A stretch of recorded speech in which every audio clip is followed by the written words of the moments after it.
बांग्लादेश में एक बिल के विरोध में भड़की हिंसा के बाद शेख हसीना सरकार का तख्ता पलट हो गया है, जिसके बाद उन्हें देश को छोड़ना पड़ा और इस समय भारत के शरण में है।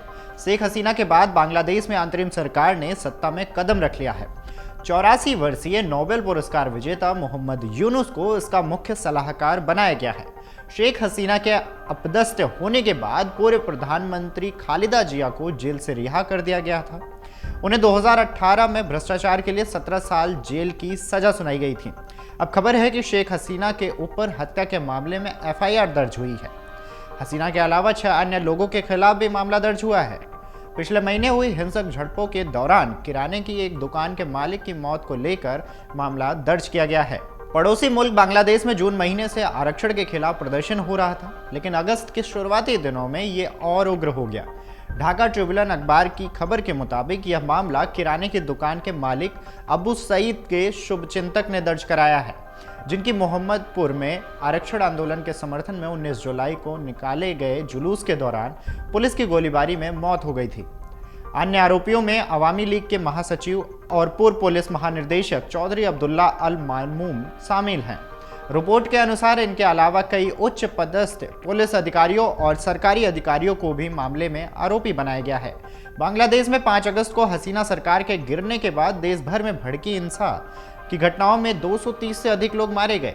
प्रदर्शन शुरू होने के बाद से हिंसा में मरने वालों की कुल संख्या 560 हो गई।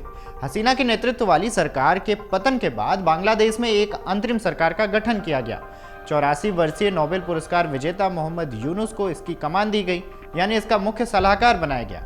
यूनुस ने पिछले हफ्ते अपने 16 सदस्यीय सलाहकार परिषद के विभागों की घोषणा की। बीएनपी महासचिव मिर्जा फखरुल इस्लाम आलमगीर ने कहा कि हमने इस अंतरिम सरकार को चुनाव कराने के वास्ते उचित माहौल बनाने के लिए जरूरी समझा। आलमगीर ने कहा कि उन्होंने चुनाव के संबंध में कोई चर्चा नहीं की। बीएनपी ने अगला चुनाव कराने के लिए किसी खास समय सीमा का उल्लेख भी नहीं किया है। उन्होंने कहा है कि बीएनपी अंतरिम सरकार की सभी गतिविधियों को अपना पूरा समर्थन दे रही है। बता दें कि बीते 19 जुलाई को बांग्लादेश की राजधानी ढाका के बोरसिला इलाके में आरक्षण के खिलाफ आंदोलन किया जा रहा था। आंदोलन समर्थक इतने दौरान विशाल जुलूस निकाल रहे थे। इस जुलूस पर पुलिस ने गोलीबारी की, जिसमें अबू सईद की मौत हो गई। इस मामले में शेख हसीना सहित तमाम सरकारी अधिकारियों को आरोपी बनाया गया है। इस आंदोलन के बारे में बात करें तो बांग्लादेश की सरकारी नौकरियों में उन लोगों के परिवारों को आरक्षण मिलता था जिन्होंने पाकिस्तान के खिलाफ आज़ादी की लड़ाई में भूमिका निभाई है।